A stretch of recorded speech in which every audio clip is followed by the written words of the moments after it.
An atheist, if asked, who made you, will answer, well, nobody, nothing. We, as a creation, are the result of the Big Bang, which brought the universe into existence, and we are the result of evolution, which brought life into existence and the diversity of life as we know it. That is the atheist answer. But does that answer make sense? I would submit that it does not, and here is the evidence. To begin with, let's look at the Big Bang. First of all, let's understand that the Islamic religion does not have any problem with the Big Bang. Islamic religion does not deny that the Big Bang happened. The Islamic religion, however, teaches that the Big Bang was under the control of the Creator.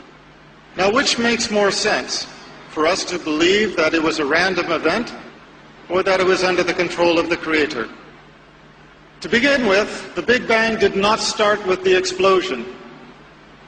The Big Bang started long before.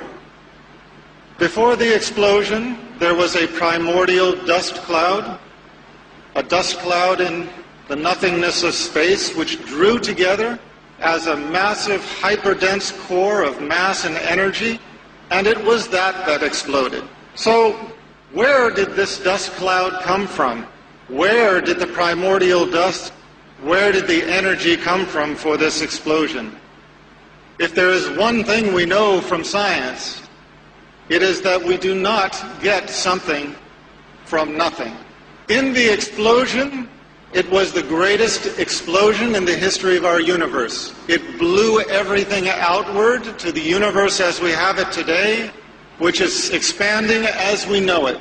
And yet we are to believe that this supposedly random event resulted in the perfection of the universe as we know it, whereas any other explosion results in destruction and chaos.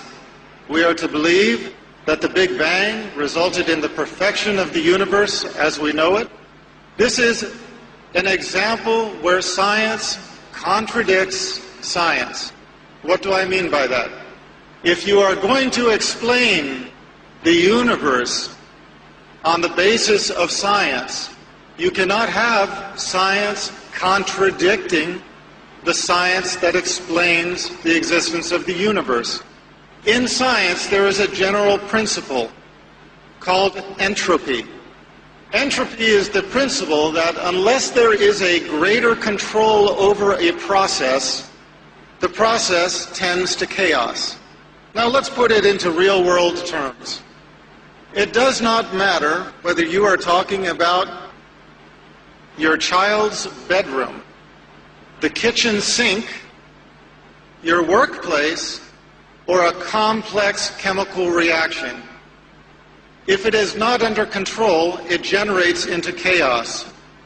If your child does not clean up his room, if somebody does not control the dishes in the sink, if somebody does not control the chemical reaction, the result is going to be random and chaos. But we are to believe that the massive explosion of the Big Bang resulted in perfection and not chaos. This is an example where science contradicts science. In the same way, when the atheists explain our existence as living beings, they use the example of evolution, natural selection. First, there was a single-cell organism. From the single-cell organism evolved all of life as we know it. But you know, if there's one thing that we know from our lives, it is that if you look at something, you know where it came from.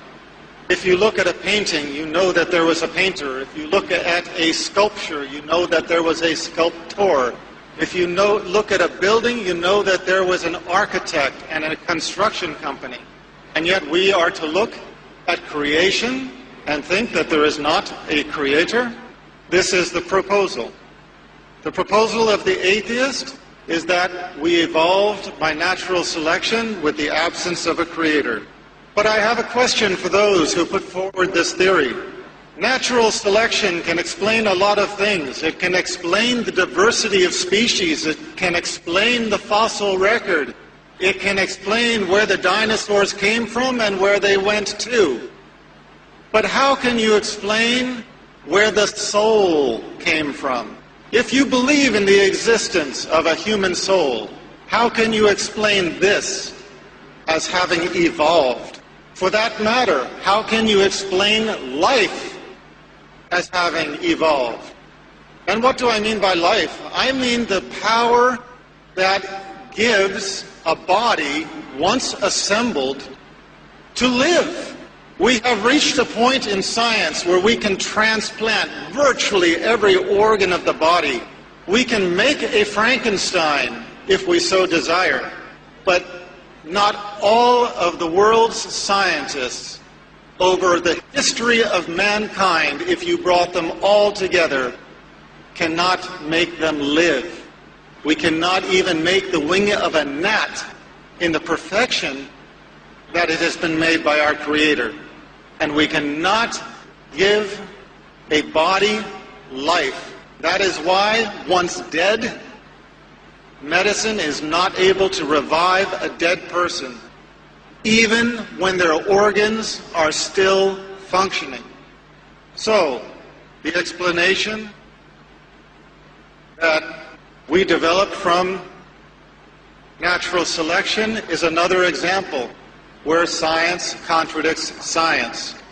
We have the example of millions of years of evolution or natural selection, and the proposal is that everything in our existence, if we don't have some control over it to keep it in order, everything degenerates into chaos. Except for the Big Bang and except for evolution. Those two things, just by themselves, they tended toward perfection. Well, there are some people who accept that explanation, but I submit to you that it is not of those who are enlightened, it is not of those who have open minds or open hearts who accept that explanation. The Arabs have a story that they like to tell. A Bedouin is traveling in the desert.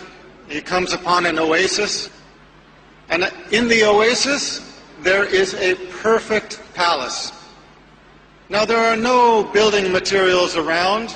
He finds another nomad and he asks him, "Where did this palace come from?" And the nomad said, "Oh, subhanallah, glory to be our Creator, you would not believe where it came from. First, the wind blew so hard that it shaped the rocks into perfect cubes with square edges. And it tumbled the rocks over the desert until they all fell together in the shape of this palace, in perfect assortment.